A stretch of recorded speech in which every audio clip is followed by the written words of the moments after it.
Welcome, everybody, to our keynote address today. It's very nice that you've made some time for this discussion on Ginans.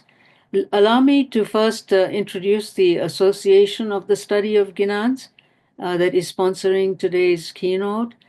ASG is an independent organization whose central purpose is to promote the understanding, appreciation, and performance of Ginans, described by Hazrat Imam as a wonderful tradition.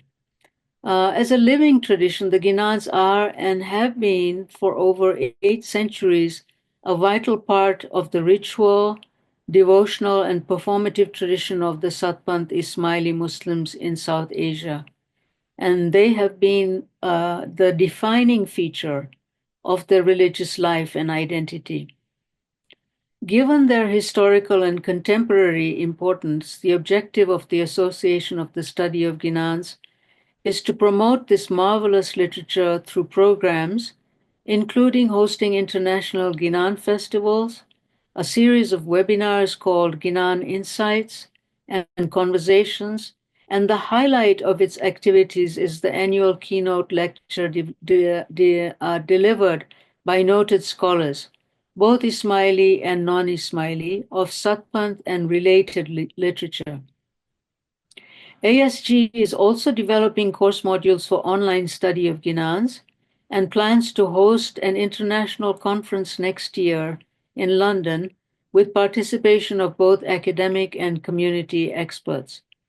The recordings of the previous webinars can be found on the Association of the Study of Ginans website. So those of you who are interested in listening to or missed and are interested in listening to previous presentations, please go to the website. I am now delighted to introduce our special keynote speaker. Dr. Wafi Momin was born and raised in Hyderabad, Sindh, with his parents having roots in Gujarat, India. He is currently assistant professor and head of the Ismaili Special Collections Unit at the Institute of Ismaili Studies, which endeavors to systematically preserve, catalog, and digitize its vast collection of original manuscripts in Arabic, Persian, Kochki, and Gujarati. Dr. Momin pursued an MA in Islamic Studies at the School of Oriental and African Studies in London, and then a PhD at the University of Chicago, where he wrote his dissertation on the formation of Satpant Ismaili tradition in South Asia. His research interests include Ismaili studies, Islam and religions of South Asia, and their interaction through literature and mythology. At the Institute, Dr. Momin has taught modules on religion, identity, and literature in South Asia and developments in modern Muslim societies. His published works include an article in his edited volume entitled Texts, Scribes, and Transmission, Manuscript Cultures of Ismaili Communities and Beyond. And he is currently working on 2 projects. One on an edited volume entitled Rethinking Texts and Their Contexts in Muslim Societies, and the other a monograph based on his doctoral work on Satpant Ismaili tradition in South Asia. Before Dr. Momin begins, it might be helpful to point out that in the broader context, the ultimate goal of salvation, however defined, is at the core of all religions. Whether it is nirvana in Buddhism, moksha in Hinduism, redemption in Christianity, marifa in Sufism, the basic idea is the liberation of the soul, be it from worldly suffering and attachment or sins and ignorance of God's will. Dr. Momin's presentation will help shed light on how this broader subject of salvation is framed in the Ginans. Let me turn now to the keynote address, the title of which is Salvific Visions and the Ginans. Dr. Momin, welcome. Thank you so much. Thank you, Professor Tazim Qasim. It's a great honor for me to have been invited to be the keynote speaker for this year's address.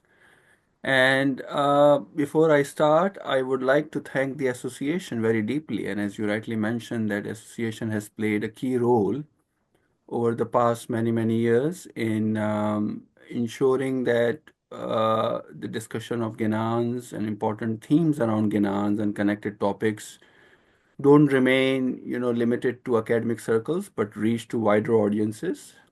And in that connection, I would also like to thank along with Professor Tazim Qasim, the team behind the association, which has been working day and night in ensuring that these programs come together.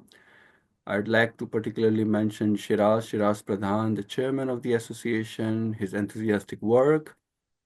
It also reminds, I'm also thinking about other friends who are associated with the association, Hussein Jasani, Mira Mawani, who have been in touch. So my gratitude to the team for putting all of this together.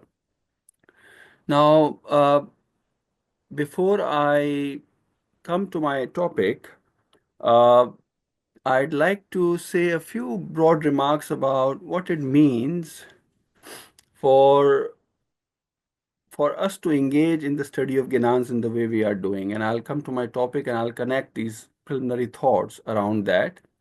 So obviously, as Professor Tazim Qasim also hinted, Ginans have been at the core of how Ismaili communities from South Asia specifically have drawn meaning from this literature over many centuries.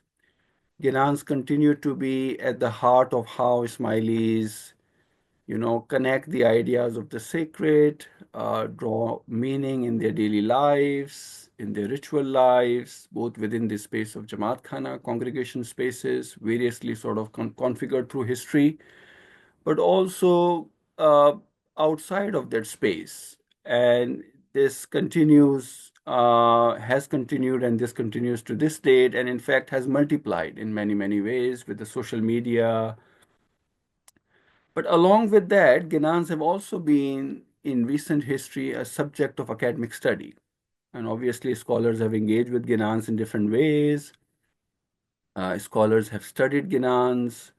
They continue to study Ginans. And obviously, there the perspective is, when we say the academic study of Ginans, both Ismailis and non-Ismaili scholars engage by trying to understand Ginans in the context of their social milieu, the context in which Ginans emerge, various conversations that have been going on around that time and how they impact Ginans in the way their discourses are structured, and so on and so forth. And I think this academic study of Ginans is very vital in how we have been able to understand a number of issues of historical, nature, of literary nature, even to an extent of identity, and so on and so forth.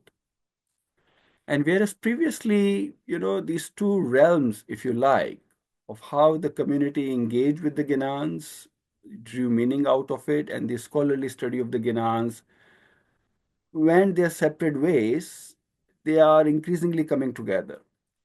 And it's not just happening in the field of Ginanic studies, it's happening in many other fields where scholarly community is increasingly realizing the importance of going back to the communities and trying to understand how a tradition like Ginan shaped their identity.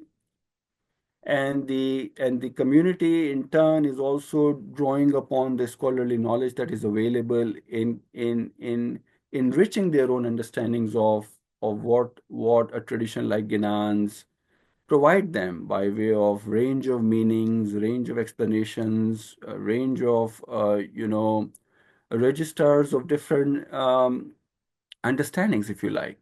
So I think in that context, of course, association is playing a very important role in bringing in trying to bridge that gap, providing a platform where communities and scholars interact, engage in a dialogue, engage in a conversation, which will hopefully lead to multiple better sort of articulations of what this tradition is all about and how it can mutually, inform our understandings.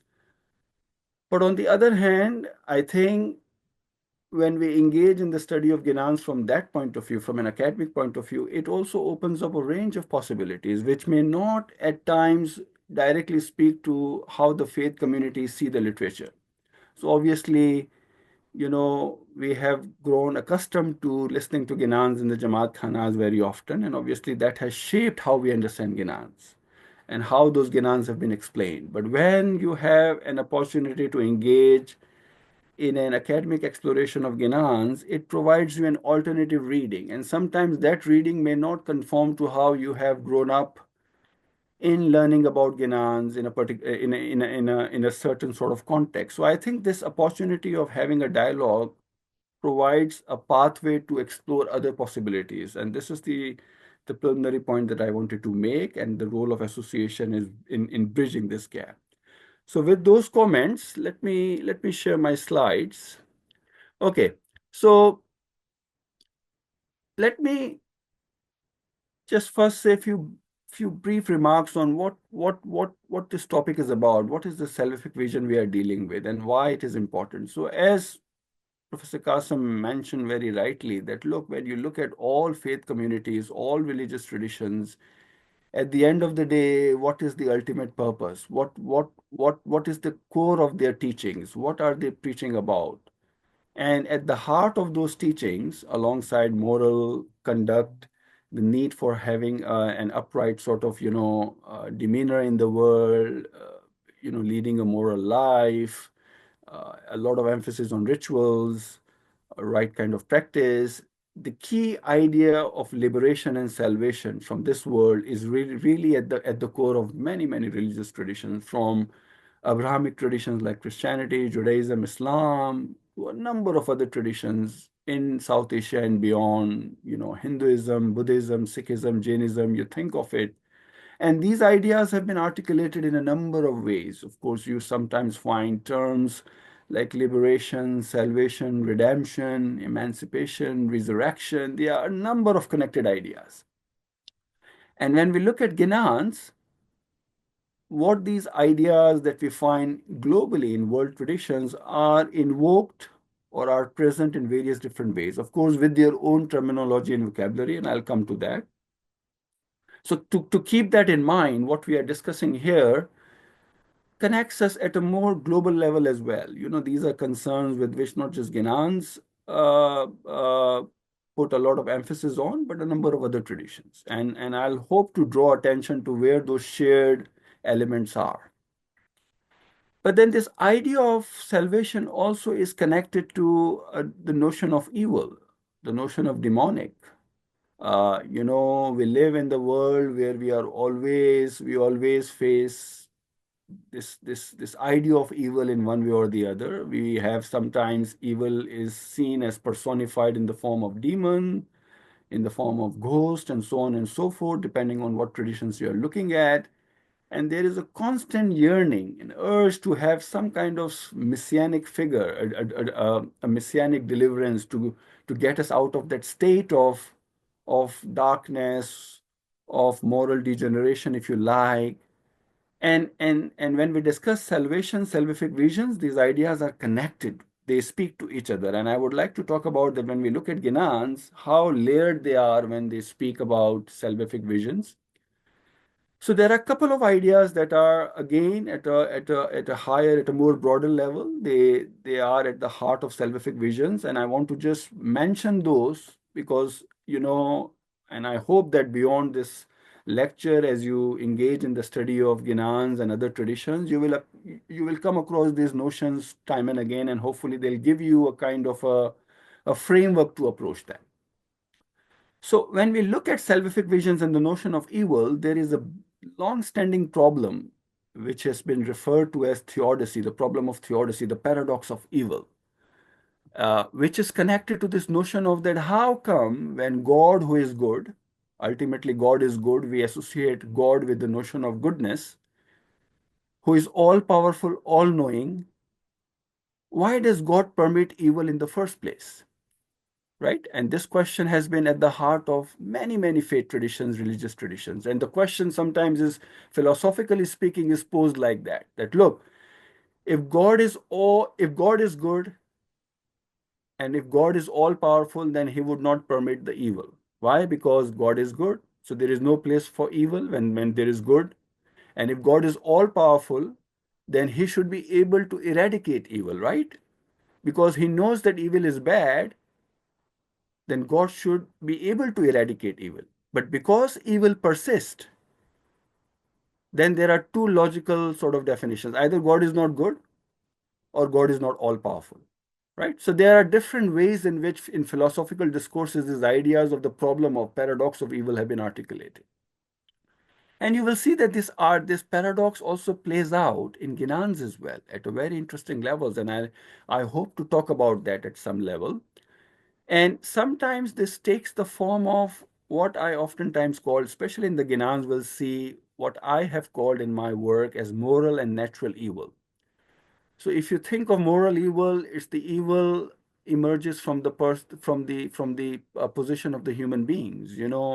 There are notions of guna, pap, moral bad behavior that Ginans talk about. There are whole Ginans that have been written about that how one should conduct one's life in an upright manner, not do X, Y, Z, because all of these are signs of moral corruptness, right? So if you engage in those notions, then there is some kind of moral degeneration, degeneration that is there in the human condition. But then there is this idea of natural evil. Ginans talk about the evil that the source of which is not humans, the source of which is some larger force. So Ginans talk about this Kali Yuga that will come, which and it is in the nature of the Kali Yuga that the world will be dark. There will be a lot of evil around, and then there are signs of those evils that have been given. That look, there will be the the sun will be far far hotter, or the supply of water will diminish in the world, or people will kill each other. There will be no respect between master and disciple, between family members. I mean, there are Ginans that have been written cataloging what kind of what the signs of that dark age would be like. I am immediately reminded of this Ginan I used to listen in Jamaat Khana, Ajaba Ajaiba Dekho Momin Bhai, Kaljug Aya Khota Ji Reya. You will remember all those signs that have been narrated in that Ginan. What will happen. These are the signs of that evil age Kali Yuga. And immediately the question arises that look, okay, the source of the evil on the one hand are the human beings, because they are, degenerating to a level where they have to rise. But on the other hand, the nature is also creating evil. So how do we come to terms with this paradox that on the one hand, the source of the evil is the human being himself or herself, but then here is nature creating the evil as well. And Ginans have a very interesting, solution to that paradox, like many other traditions, because this is ultimately the problem that they deal with. And one idea of that paradox that is resolved is through this agency of messianic deliverance. There is always somebody who will deliver the people from that debased state, the people from that degenerated state, and that is the messianic idea that plays out in the Ginans. So of course we have heard many Ginans where we are waiting for someone, a figure who is going to destroy the evil, right? And and obviously we are going to discuss these ideas from the perspective of Ginans, but if you look at any tradition, these ideas play out. The idea of evil, paradox of evil, messianic deliverance, they're pretty much at the heart of many traditions. So what I'm trying to say here is that when we look at salvific vision, there are a host of ideas that we cannot disassociate from the salvific visions. We have, of course, the ideas of liberation, salvation, redemption, and so on and so forth. But we also have this paradox of evil, which is connected to that. And I'll come to that. How Ginans talk about it. Now, now, when we approach Ginans, it's very important to keep in mind that we are dealing with here a literature that consists of, by some estimates, nearly 1,000 poems of various lengths, right? We are not talking about 50, 60 hymns here and there, what we are used to of listening to in Jamaat Khanas, we have a very, very extensive Ginan literature. And they range variously in terms of their length, from few verses to thousands of verses, literally thousands of verses. And a vast bulk of that literature is really understudied from the academic point of view. So when we try and engage with any topic, and that applies to any topic, not just salvific vision, but any topic, and I think more so in the salvific vision that I'll explain shortly, we need to see how the dialectics of those ideas are playing out, first of all, in individual compositions, and then in the larger Gnanic corpus. Because it might happen that we hear one idea in one Gnan or few verses, but we may not have the key to understand what's really going on. The key may be somewhere else. We'll have to refer ourselves, we will have to go back to other Gnans to understand what is really going on. And let me give you an example that is very relevant. You know, we recite this Ginan quite often in Jamaat Khana. Asha Tamari Shri Ho. On special occasions, we recite this Ginan. Some verses of this Ginan we recite time and again. Now, what's going on in this Ginan? So, two verses that I've selected here. Eji Aj Kala Dashme Shah Tame Vardata. Sami Mara Junate Vachan Sambharo Yasha. Vishwane Vardiyo Kayam Sami Rikhisarna Jiv Sadharo. We remember this verse, right? We recite it quite often in Jamaat Khana. Now, one translation of this by Dr. Ismail Sant of Sunderwood, very poetic one, goes like this, and I've put it on the screen. These days, in the 10th guise, you are the Savior Lord. O my Lord, bring to mind the promise of old. To the universal maid grant a groom. Enduring Lord, deliver the devotees' souls. Now, just another translation I put from a very famous Alvaz Shamsuddin Bandeli Haji had rendered this verse like this: Ya Mola, during the present Kali Yuga, you are a beloved master. You are our Lord of the age. Ya Mola, remember your old great promises and dignify our souls to the high eternal state of union with your Khudawin's divine nur. Right? So what we see here, we have a same verse, but translated slightly differently by two different individuals. And this is the beauty of Ginans and many other traditions like Ginans, that they allow themselves to be interpreted variously. And here, if you look at a most literal level, you have Dashme, Ajakala Dashme Shatamara Vardata. If you don't know what is this Dashme referring to, the 10th, obviously there are many people who know, who have the background, and obviously you are going to get lost. But on the other hand, you might be wondering that how is this the idea of 10th is playing out, right? So that's something to keep in mind, because this Ginan in itself is not explaining you the 10th, except just mentioning it. Then you have Juna Te Vachan Sambharo. One reading of this line could be that fulfill the old promises that you made. What are those old promises? Those of you who know of this Asha Tamari Ginan, the Ginan is not talking specifically about any promise. So where is this promise mentioned? Vishwane Vardiyo Kayam Sami. The word, the vow, the promise that you had given to this Vishwane, the granting of the groom to the universal, to the universe. That promise fulfill. And do what? Riki Sarna Jiv Sadharo, deliver the souls of the devotees. So what is really going on? And I think this is one idea, that this is what I mean by the dialectics of Ginans playing out in individual Ginans versus their keys lying somewhere else. Let's take a look at one more verse from the same Ginan. You have another Gina, another verse that is recited quite often on important occasions. Eji kripa karine dukh daridra chado. Sami mara mahav mukund murari yasha. Tuj truthe navnand pamu. Jo hove najar tamari. You'll recall these verses, right? Very beautiful verses. Now the translation, have mercy, my Lord, and mitigate the sorrow and pain. When you are pleased, I shall have all my heart's desires, if only you were to glance my way, my Lord. Now, the word that I've highlighted here is Mukund Murari. and the translator has chosen to translate it as my Lord. But if you pay attention to what really is going on with this idea of Mukund Murari, so Mukund Murari, those who know of Hindu mythology, who have studied Indic traditions, Mukund Murari is the title of one of the epithets of Lord Krishna. And he was called Mukund. Mukund is basically, literally, it means in the Sanskrit root, one who liberates. And Murari means the slayer of the demon Mura. As you know, those of you who have studied Hindu mythology or have been exposed to the Indic worldview, a lot of the names of the gods are precisely, they have attained those names because they have been the slayer of certain demons. you know so here, Krishna was called Murari because he slayed this demon Mura. So literally it means the one, who slayed the demon Mura, but metaphorically it means the one who removes evil.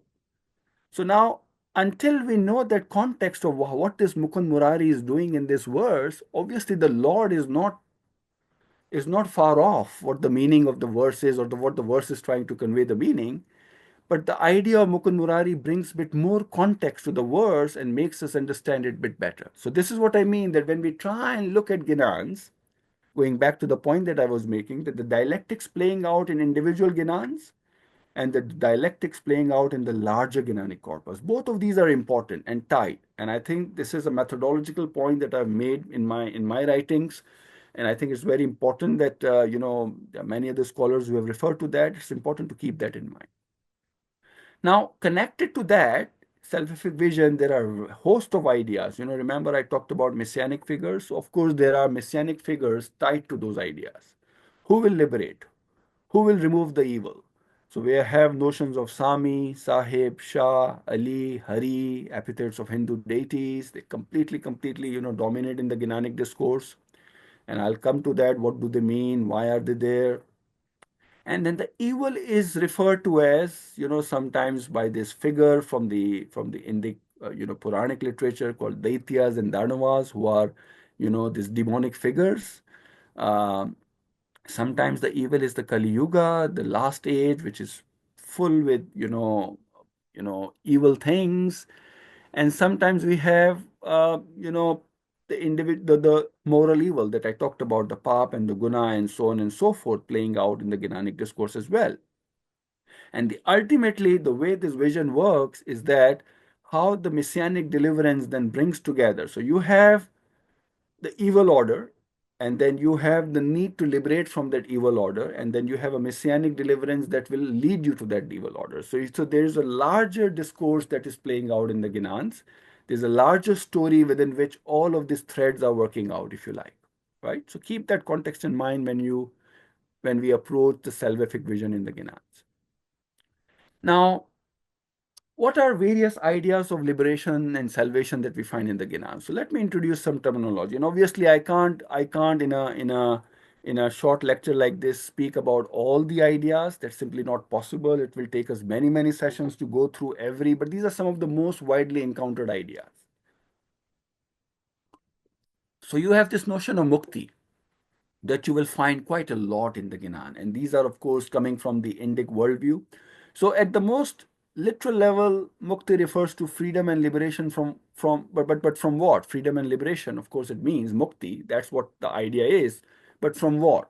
So, of course, Ginans talk about, first of all, freedom and liberation from the cycle of rebirth, the birth and death. There's a constant cycle in which the soul is entangled. And sometimes Ginans, drawing upon Indic worldview, talk about that some of these, cycles are as many as 84 lakh. Lakh Chaurasi is the idea that you would have heard many times in the Ginans.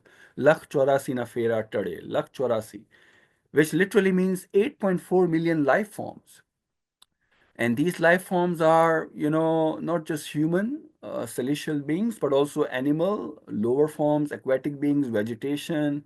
And there are ginans which actually go into what those forms are. Obviously, if we can have a whole session on just this Lakshwarasina Fera, what it means in Indic worldview. But that's what it refers to. And why that idea is important? Because when you think of mukti and liberation and freedom, when the soul comes to this world, it is immediately attracted towards these worldly attachments. this illusion that the world has created, and that's what the human soul needs to free himself and herself from, right? So, and that is referred to as sometimes as Maya, the illusion, but sometimes the notion of samsara or sansar, this colorful world in which, when the human life comes, completely gets immersed in that life. And this is the life from which one has to liberate. And the way to liberate is to have the right kind of deeds, right kind of actions. So there are a lot of ginans which talk about karam. Karam karoge to phal paoge. There are so many ginans that talk about this importance of the individual action.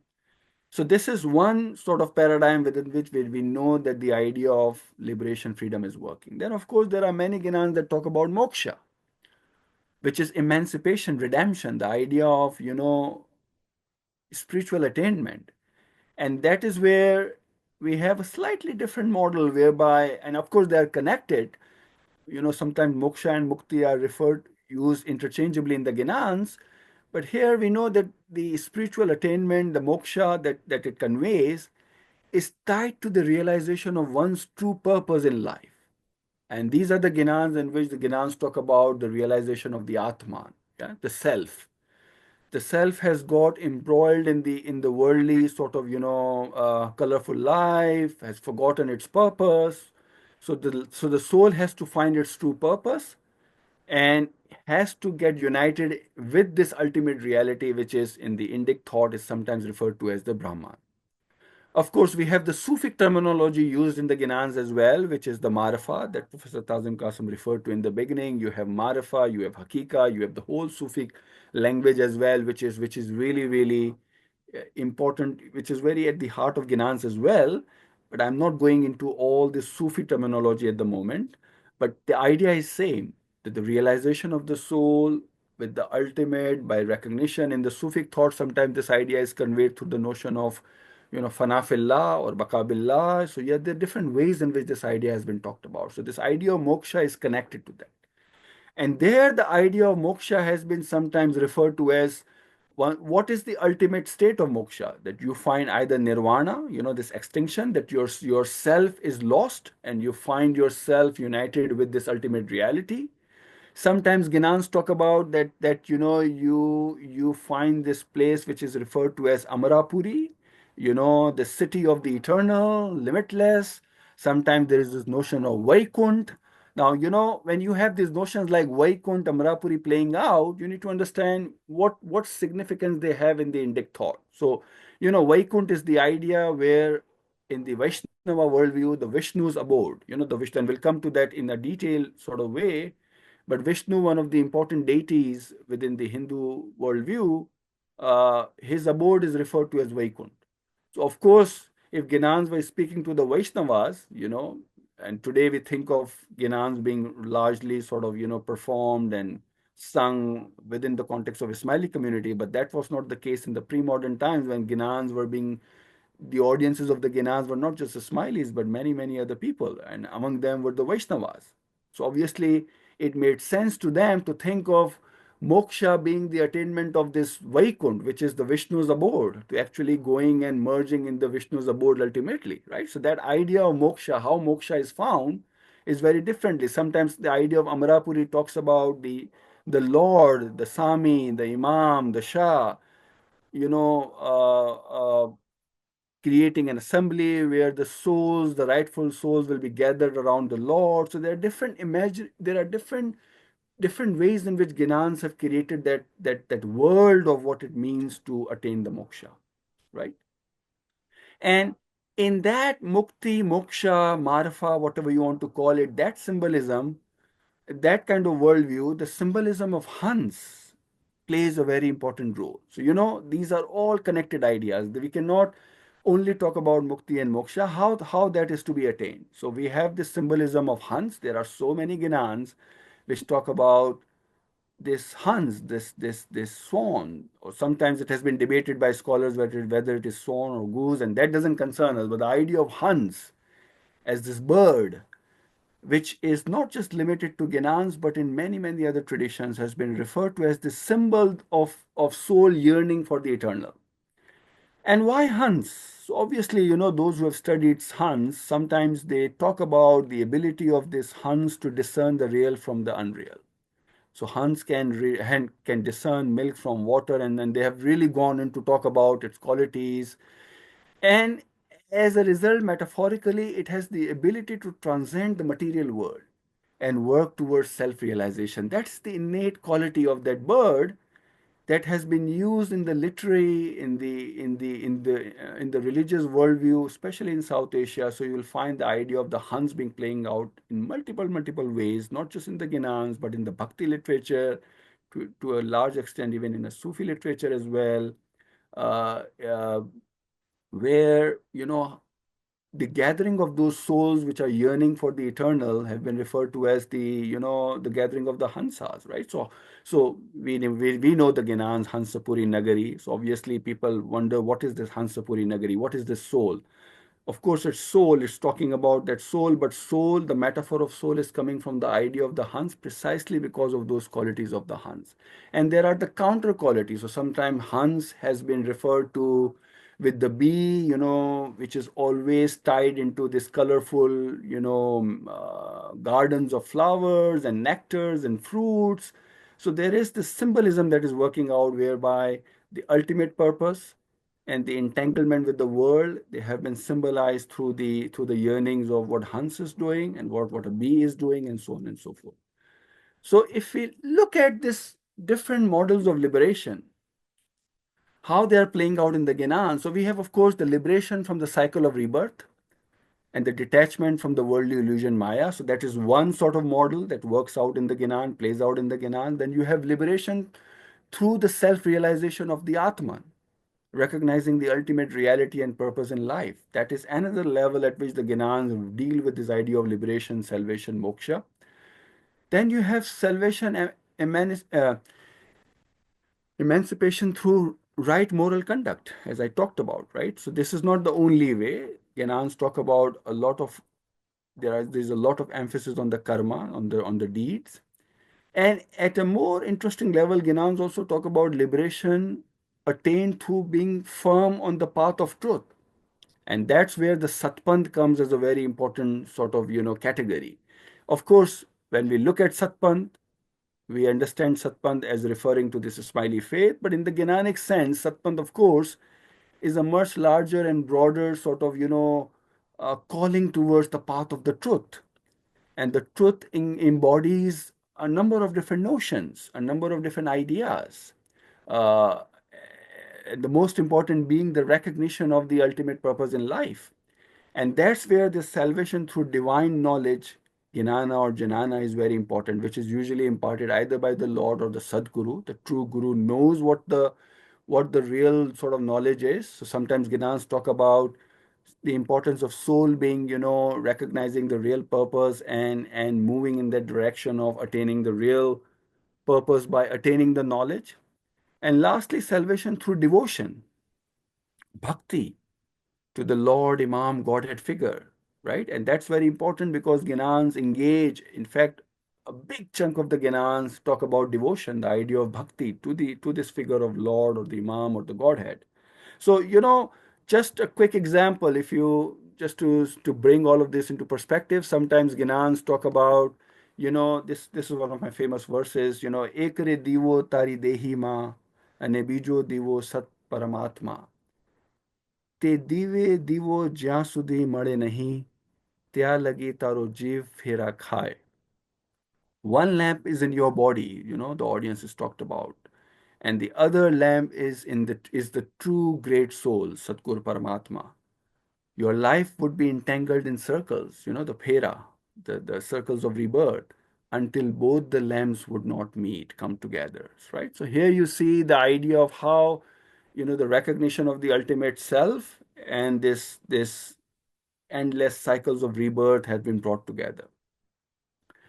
Now, I just want to introduce here, the last point in my slide was on the bhakti, the devotion. devotion to the ultimate Lord like figure, Godhead, figure of Godhead, figure of Imam, and there are different ways in which these ideas have been articulated in the Ginans. Now, this idea resonates with a number of other mystical Sufi Bhakti traditions in South Asia, and I think it's important to keep in mind that here Ginans were not talking in a vacuum; they were speaking in a context where all these streams of thoughts were very active. And here, the two streams that I want to really bring on your radar is what is called the Bhakti tradition through Nirguni Saguni trends. So we know at the very core of it what this Bhakti tradition was, in a very sort of nutshell. It was an anti-Brahmanical movement. As you know, that in Hinduism, Brahmins for the longest time held sway. They, used Sanskrit as a language to mediate between God and the ordinary people. And in reaction to that kind of monopoly, this movement emerged. We talked about the importance of attaining the truth of the God directly. And that normally got articulated through these two trends, which is called Nirgun and Sagun. What are these Nirgun and Sagun? So Nirguni trend, the people in the Nirguni traditions, and to which people like Kabir and Guru Nanak belong, they spoke of that ultimate Ram, ultimate God, as a kind of a nameless. Sometimes the Ram is mentioned, but the Ram is not the Lord Rama that Hindu mythology ascribes. The Ram is this nameless ultimate figure who has no attributes, who is attributeless, who is this impersonal God who is accessible to everybody, right? But on the other hand, there were sagunas, the whole saguni stream where the people, the poets who engaged with that idea said that no, that ultimate God, we can recognize that God either in the person of Krishna or in the person of Lord Rama, so or in the figure of Devi goddess. So there are different ways in which one can connect with that God. And these two trends have been in dialogue. And if you look at Ginans very closely, at a very interesting level, both the trends of Naguni and the Saguni play out in the Ginans. There are many, many Ginans that talk about that impersonal Lord who is beyond the reach of anybody. But in the very sort of, verse or Ginan, you will find that ultimate, a purpose of life, that Lord has been also talked in the language of the Imam, or the Lord, or the Shah, sometimes even Ali, sometimes Hari, sometimes even a very specific name like Sri Islam Shah, the name of the Imam, and so on and so forth. So these ideas were very much pivotal in terms of the context in which Ginans were really taking shape and engaging with the larger audience. So keep that in mind. And here it brings me to this whole notion of devotion, bhakti, how it is playing out in the Ginans. And I think this is important because today, in the 21st century, in the way we engage with the Ginans, we have lost touch with a big repertoire. Of course, these Ginans are not recited in the Jamaat Khanas for various reasons.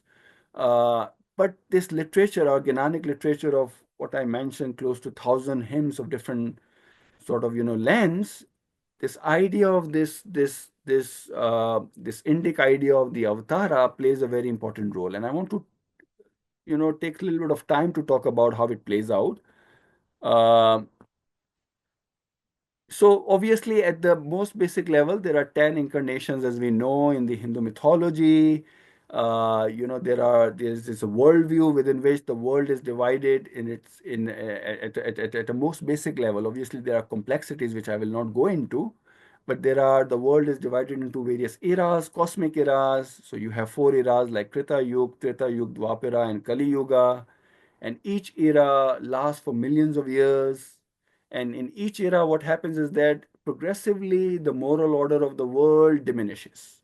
So much so that in the Kali Yuga, it is at the peak of that dark age.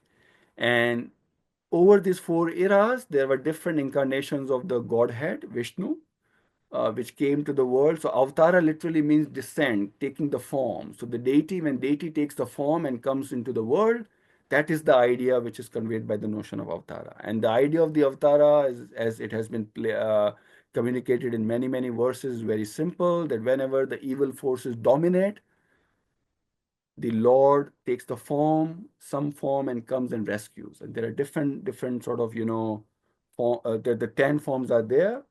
Uh, Ginans engage with all these different forms in different ways, and I'll come to that in a minute. But the last one, Kalki, is the awaited one. Now, of course, awaited from the point of view of who you are looking at. Of course, from the point of view of the Ismailis, the Imam is the avatar, right? If you look at the Ginans at a more predominant level. But if you look at other worldviews, other communities, some maybe still looking for an awaited Kalki. If you follow the idea of the recent Bollywood movie Kalki, then the Kalki is going to emerge. So there are different adaptations of this notion of Kalki. And this tenth notion, the tenth Avtara Kalki, which has who has a very interesting representations in the Gnanic discourse, Kalki becomes Nakalanki, right? So there's a very interesting nuance, a transformation happening here as well, where in the Satpan tradition, Kalki has become Nakalanki. Now, Nakalanki literally means one who is without any evil, any kalank, na kalank, no blemish, nothing wrong with that person, right? So it's a very immaculate one. And there is very interesting, rich, visual depictions of what the Naklanki will look like. So many a times you would say that Naklanki has been depicted with his white horse, Duldul, which is also there in the original idea. And there are different versions of Naklanki which have been depicted as well. And of course, at the Ginan, at the most sort of basic level, the Imam is that Naklanki that has been referred to. Now, along with that notion, there is a whole salvific vision that is tied to that, and I want to say very few quick words about around that. So you will recall this Ginan Hansapuri Nagariva that we recite so often in Jamaat Khana, right? And here you have Hansapuri Nagari Mahe Mandavo Rachayo. Again, the idea of Hans is there, and there is a big sort of special gathering that is happening where Momins have been asked to come. And the Ginan goes on to talk about Shah Hamaro Chadashe Mahajamarat. It reminds you of that important night where the Lord will come with this, the idea of Chadashe means, the Lord will come with his army. The notion of a warfare has been indicated. The Chadashe can literally means many things. But if you look at the language of the Ginans, it's very clear that a big war has been predicted here. And then the verses that we normally don't recite in Jamaat Khanas, of course, it goes like Bare Karodu Su Pir Sadaruddin Asad, Anand Karod Su Pir Kabiruddin Asad, but there are verses that we don't recite, we perhaps have forgotten are Panche Karod Su Raja Pahlad Sad, Sate Karod Su Raja Harish Chandra Sad, Nave Karod Su Raja Jujeshthana Sad. So who are these figures? Why are Ginans engaging with them? What is the need to engage with these Hindu figures? And I think it's very important for us to look at, and that is where we have the literal sort of meanings, how we interpret Ginans at the literal level, but also the metaphorical sense in which these ideas are playing, this whole worldview is playing in the Ginans. And I want to pay attention here to this notion of, you know, how these Ginans come out, how this, the going back to the point that I was making earlier, that this idea of Vishwa Kuari, the whole idea of the vow that Lord has given, how it is all coming together. And that brings me to this whole the larger discourse of the Ginans, right? So we have talked about individual Ginans, but then there's a larger Ginanic discourse, something that is not available to us in the way it used to be in the past, because we don't have time to, of course, read those longer Ginans. They are available in a language that is not easily accessible to us. But one important Gyanan that we have, of course, as part of our heritage, is called the Savtar. It's a very long Gyanan, one attributed to there are multiple versions of it, of course, but the one attributed to Imam Shah, Sayyid Imam Shah, has nearly 1,600 verses. It's that huge Gyanan. And there is one version attributed to Pir Sadruddin, and there are of course shorter Gyanans. Now, in the longer version, which I've analyzed in one of my articles, so those of you who are interested, I can provide the links. You can go into that. But just in a summary form, the first avatar, the avatar of the fish, the Matsya. So the story goes like this: that there is a demon by the name of Sankhasur. He steals the Vedas of the Brahma. right? So there are three important gods in Hindu pantheon. So we have heard of Vishnu, who is the god of sustainer, but you have a Brahma as the god of creation, and then you have Shiva as the god of destruction. So Brahma has Vedas, which are very integral to him, and this demon Sankhasur steals the Vedas and goes into the depths of oceans. And Vishnu, in order to recover the Vedas, takes the form of the fish and and goes behind Sankasur chasing him. And there's a very interesting dialectic in the Ginans. It's very beautiful that every time he goes wherever Sankasur hides, he goes and around that he finds somebody to ask the whereabouts of Sankasur. So at one place, the Sankasur, before he goes to the depths of the ocean, he goes to the depths of the earth. And that's where Vishnu, in the form of Matsya, asked the mother god that where is Sankasur? Tell me the whereabout because he has stolen the Vedas of the Brahma. I want to rescue those. And mother god, a goddess, asked, what will I get in return if I tell you? And Vishnu says, ask me what do you want. And God, the mother goddess says that I want you to marry me. And that's where Vishnu gives in the form of, the fish that I will fulfill your wish at the end of the Kali Yuga. When there will a lot of darkness, I will come in my last form and I will rescue the world from all these torments that the world will be going through. And at that point, I will marry you. And here is this idea of Vishwakuvari, the world, the mother goddess, which is still waiting for that vow to be fulfilled, that the Lord will come in the figure of in the 10th incarnation, will rescue the world from the evil, and then marry the world, so to speak. So the world has been personified. So this idea plays out in the Gina. And of course, if you go deeper, the story is very interesting.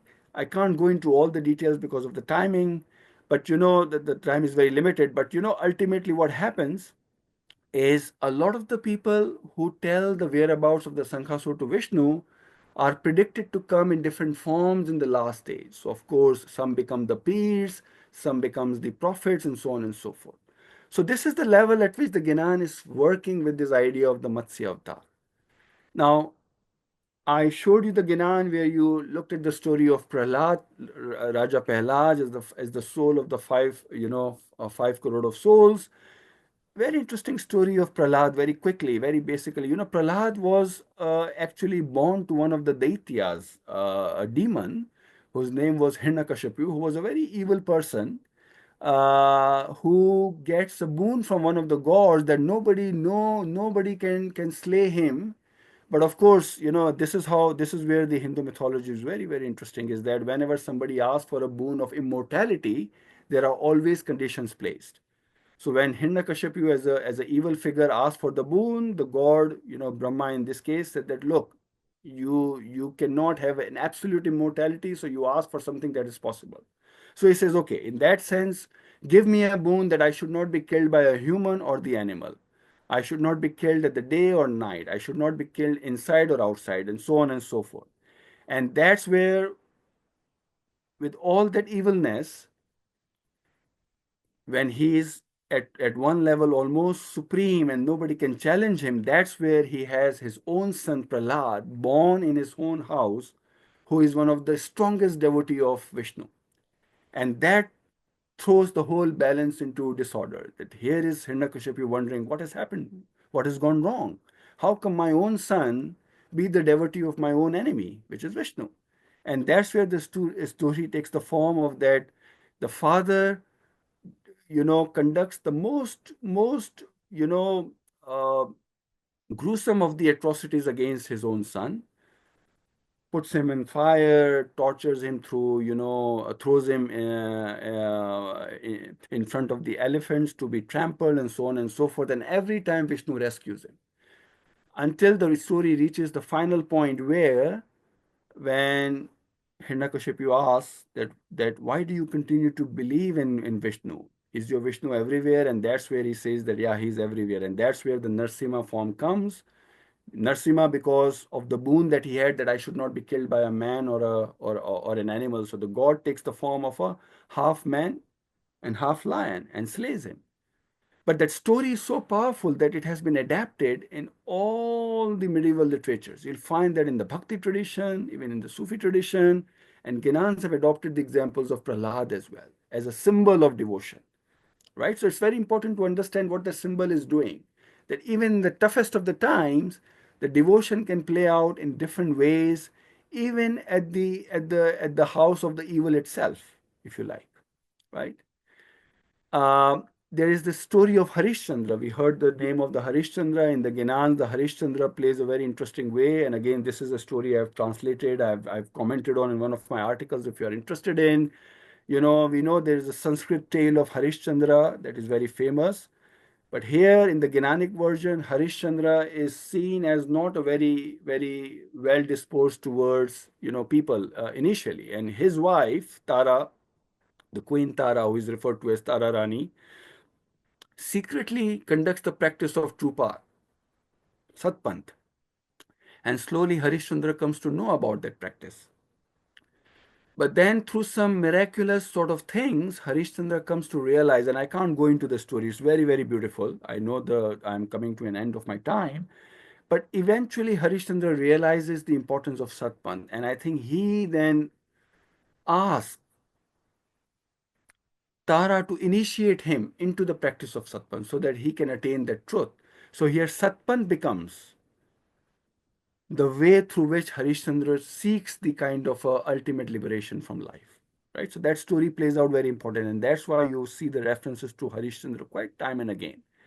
And finally, when you look at the 10th incarnation Naklanki, very quickly, when you look at this idea, and I'm again here talking about the notion of Dasavatara, there's a whole discussion around how the Naklanki as a form of Ali, Hari, Samisha will emerge. There will be a demonic force, Dait Kalinga, who will rise in the Chin Mahachin, a place that has been identified. But again, while he is the archetypal evil of that era, Kali Yuga, his own household holds the true believers like Surja Rani and devotees who are very astute followers of Satpan.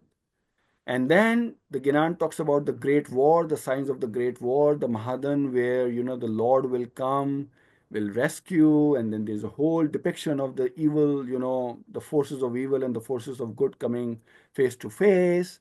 And the Ginan actually goes through this whole forecast, that I talked about the foretelling that Vishnu, the promise that Vishnu gives to the uh, um, uh, mother goddess, the earth.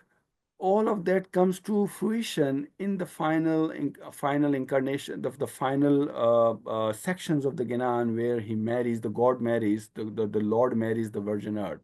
So that story plays out, and again, the moral and natural evil that I talked about play out. The only those who are the believers in the true path, Satpant, are the one who are going to really be rescued from their tough times. So now let me sum it up. I know I've come to the end of my time, but some thoughts on what do we make of it. So obviously we saw the notion of salvific vision is very, very layered. First of all, in the Ginans, it is playing out at multiple levels.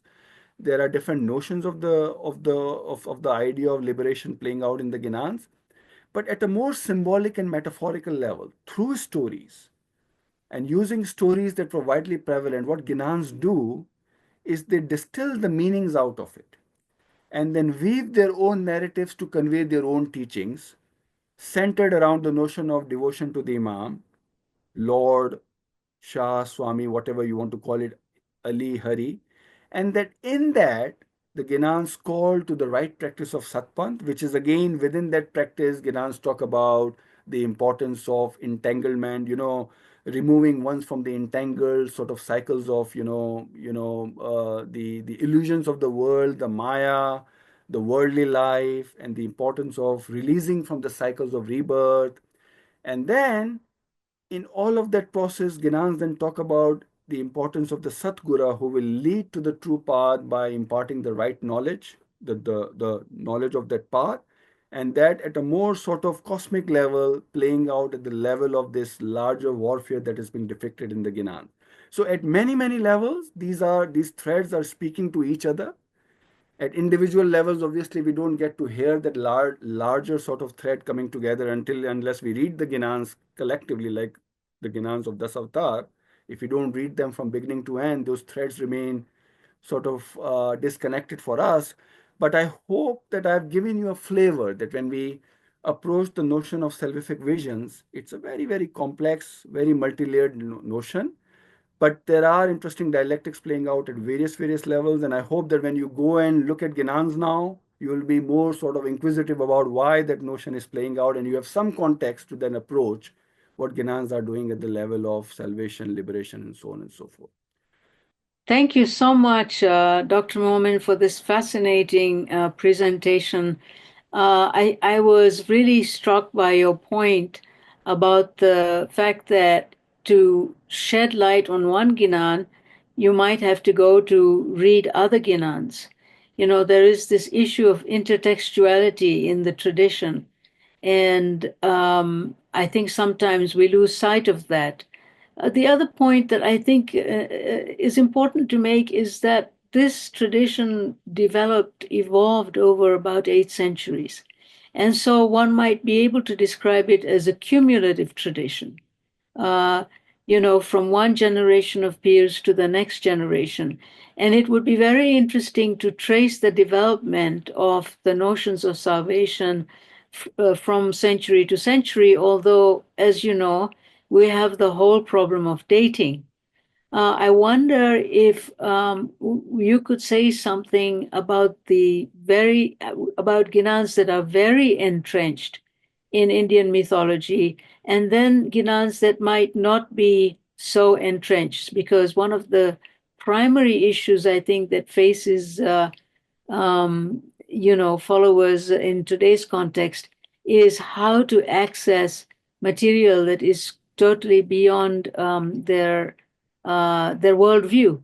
When the peers were preaching, those whom they were speaking to could access this or could understand these images and references. But we can't do so now. And do we see that progression in Ginans themselves? I think these are very important questions, and I think uh, so.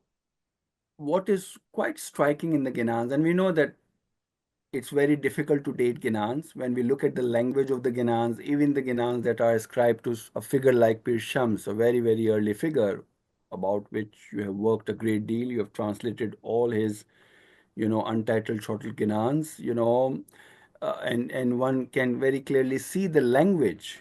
If you place Pir Shams to this 12th, 13th century or 14th century, depending on which scholar you are looking at, but if you place him that early, the language itself, the idiom itself is not that old. And of course, if you look at the Gujarati and the Hindi elements in those Ginans, one can fairly reasonably date them to the early modern era from 15th, 16th century onwards.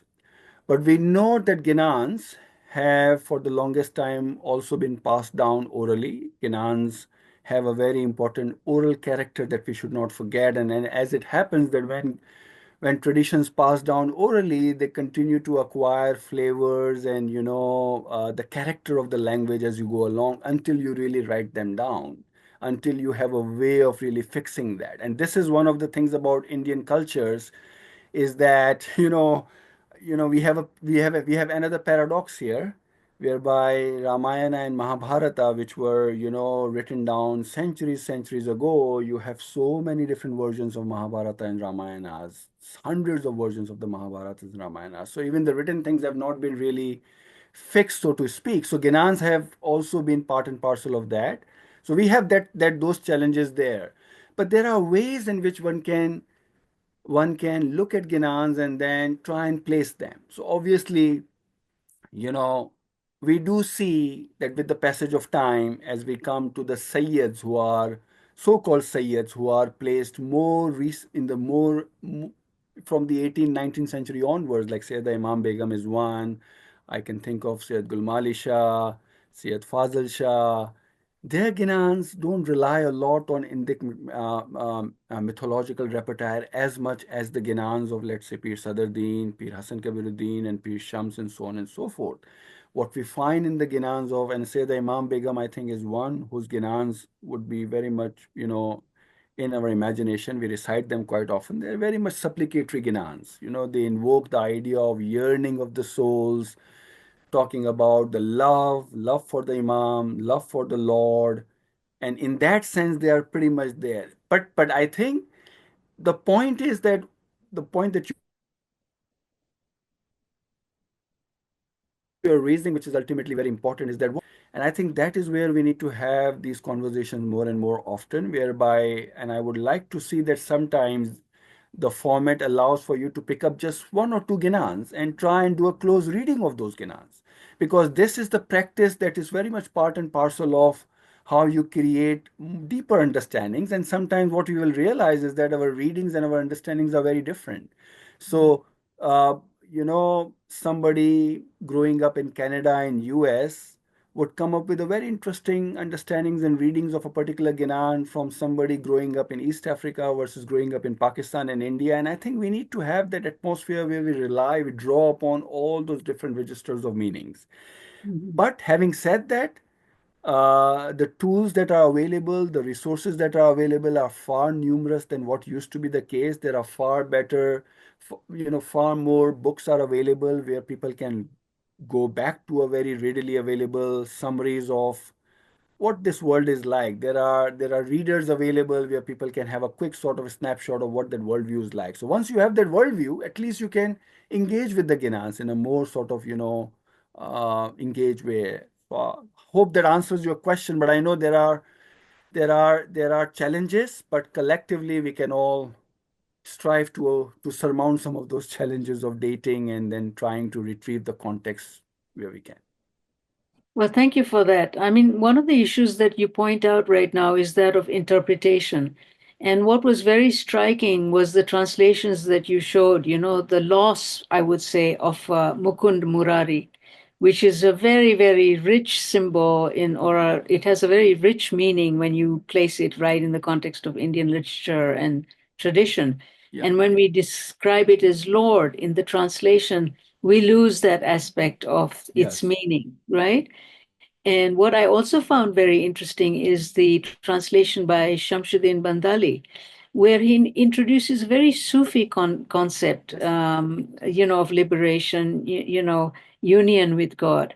So Yes. I wonder also to a certain extent, we read into what we're listening to, the words that we're listening to, understandings that we might have of the religious tradition. Correct. I think you are raising a very important point here, Azim, that I think on the one hand, Ginans have a universal message, obviously. And I think it is because of that universality that Ginans continue to speak to us today. They speak across time and space.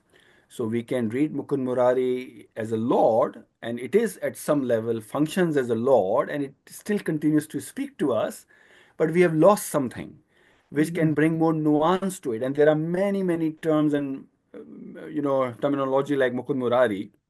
And what is important is that we should try to speak to our elders more and more. And that's where I have found that sometimes your dictionaries fail, sometimes your lexicons fail, sometimes your commentaries fail.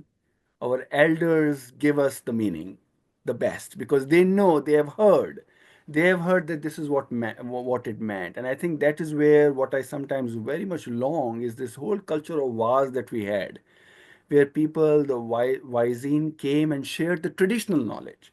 So I think we have, and that's where, the point that I was making, that this bridge between the traditional knowledge, how community has engaged with the Ginans collectively, on one hand, and the scholarly understanding of the Ginans, they both can benefit by coming together closer and closer, by listening to what the traditional wisdom has been, and also trying to map it out against this new body of knowledge that is becoming available through research, through exploring the Indic and the Islamic worldviews of Buddhism and Sikhism. So I think in the end, if we bridge that gap, we have more to gain. And it's fascinating, sometimes when you crack that code, that is your aha moment. That's where you enjoy Ginans doubly. So I hope that a lot of the listeners here in the audience would be able to go back and then pay attention to what their parents used to say about that. So, the story of Tara Rani Harishchandra, I have heard that story on so many levels. And at every level, it opens a layer and layer and layer. So I think it's important to pay attention to what our tradition has been telling us. Hold Mm. it true, and wherever possible, preserve it. Preserve it so that we can pass it on to our children. Tell those stories to your kids so that they become the transmitter carrier of those traditions. Bedtime story of a Ginan is something. That's how we learned those we understood the meanings of the Ginans, and we need to pass that on. Yes, I think you're so right about that. And the Wyzine tradition, the older Wyzine tradition, is really a repository of interpretation of Ginans that are really important to preserve and also study, um, because they are, very rooted in the Indic tradition in a sense, in terms of understanding at least the background of that tradition. One of the questions that comes up is the discouragement of the study of Ginans because they are associated with, in quote, Hinduism. And so the question arises is that if there are Hindu ideas in the Ginans, how do you how do you communicate the tradition, to if you're a teacher, how do you communicate it to your students? I And think this you're so bifurcation of Hinduism and Islam. Can correct. you address that? I think this is one of the most critical questions of our times, and I think we have seen this polarized way of, first of all, when you look at categories of Hinduism and Islam as a kind of monolithic categories, we know that they are a product of our own times because we are living at a time where we see boundaries as very stark. So, and they are largely informed by geopolitics, nationalistic fervors. They are mostly the product of political sort of imaginations of how we look at our world, how we see the place of religious communities in those worlds. When we go to the pre-modern world and the world of the Ginans, the world of other literatures, we see more often than not those categories simply disappearing. And this was one of the reasons why I wrote a whole article on at the cusp of Islamic and Hindu, precisely to question that how do Ginans deal with this category of Hindu and Islamic? And you see at the most dominant level, Ginans are not concerned with those categories. Sometimes Ginans go beyond those categories. Who is Hindu? Who is Muslim? You are ultimately for the same life. And if you look at, if I can connect that to our times, how many religious leaders in the world today you hear who say that ultimately all the faiths are in search for the ultimate reality? Very few, and Hazar Imam is one of the few voices who is time and again talking about the importance of recognizing that every religious tradition is in search for the truth ultimately. That kind of worldview, which has been part and parcel of the Ismaili tradition right through its history, which continues to be at the core of what we are, and we are not the only one, there are many other traditions as well. There is an opportunity for us, and that's why I wanted to bring those examples that what there is a literal level at which we get all bogged down.